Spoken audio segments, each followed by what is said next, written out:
Welcome back, guys, to Magical Studies. Now, this episode of Magical Studies will be a little bit different.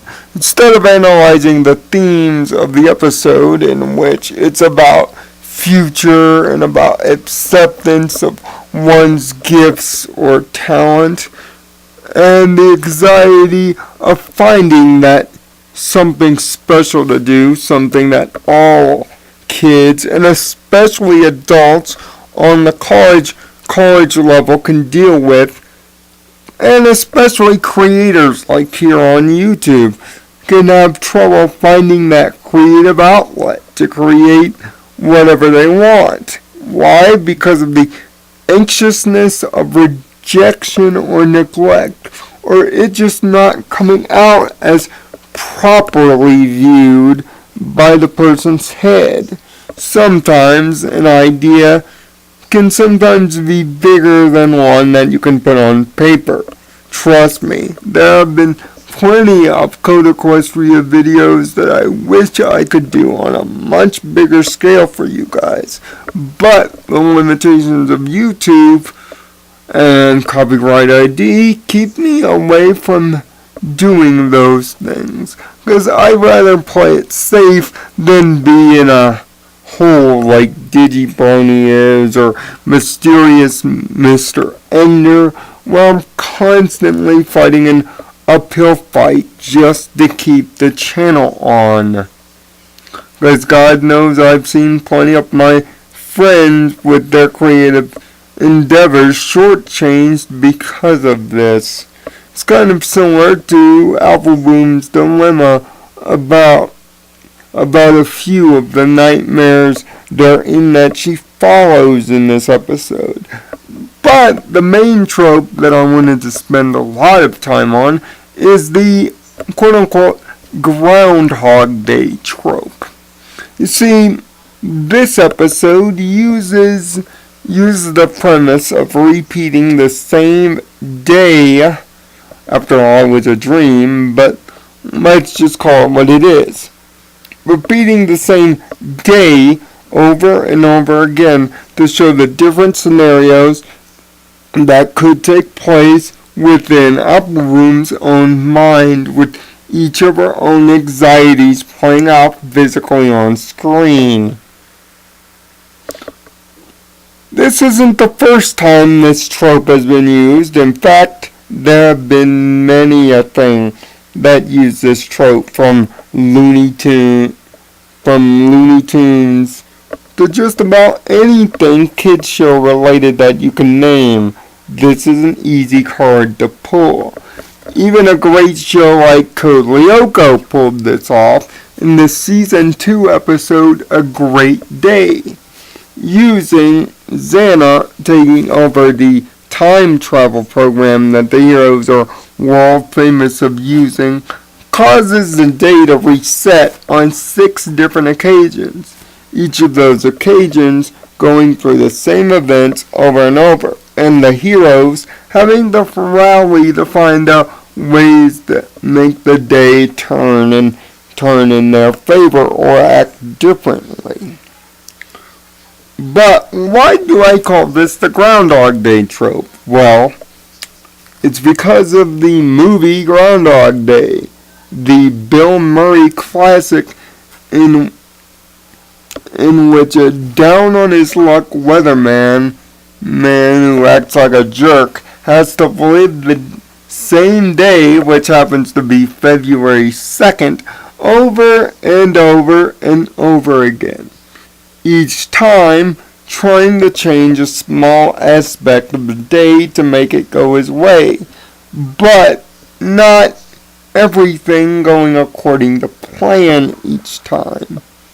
Something else gets derailed or mistracked in the movie until ultimately Bill Murray learns the ultimate lesson of changing who he is, but also being willing to accept the mistakes, or to accept, in this case of the episode, all the anxieties, and use the power of friendship to get over the many differences that could occur once each of the CMC get their cutie marks, and the fact that it is the friendship that remains, not the mission.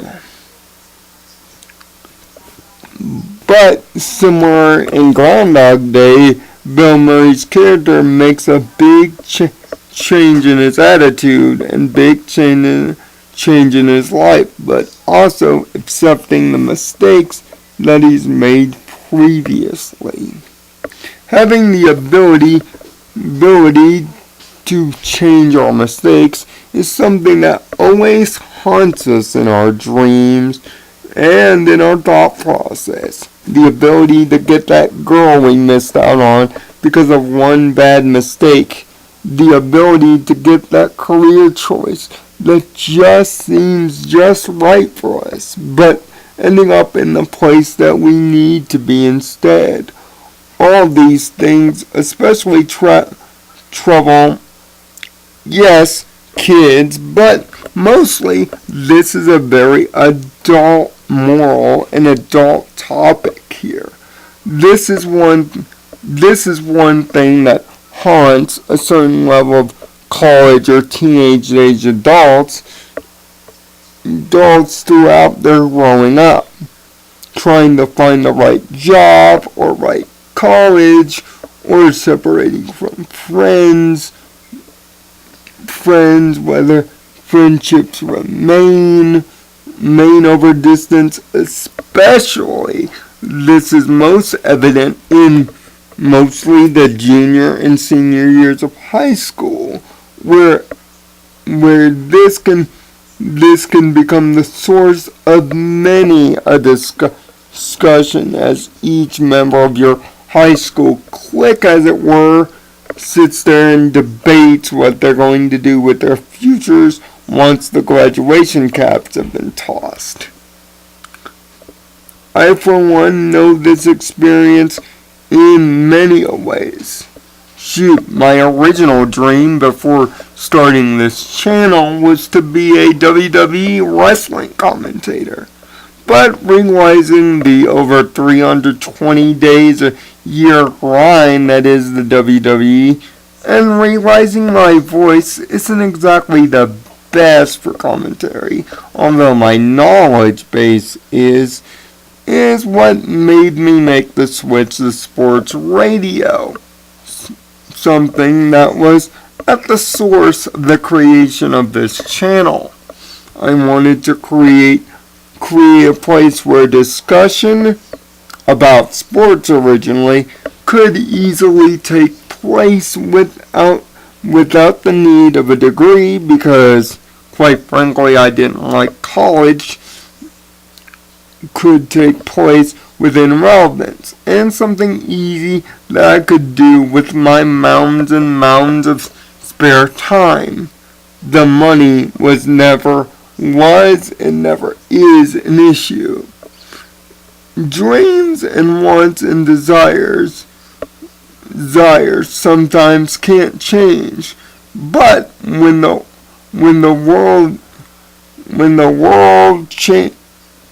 world gives you lemons, you have to make lemonade. The only thing that shouldn't change is your personality. And that is the overall lesson that you must study this week. Tell me your thoughts and what you found out about it.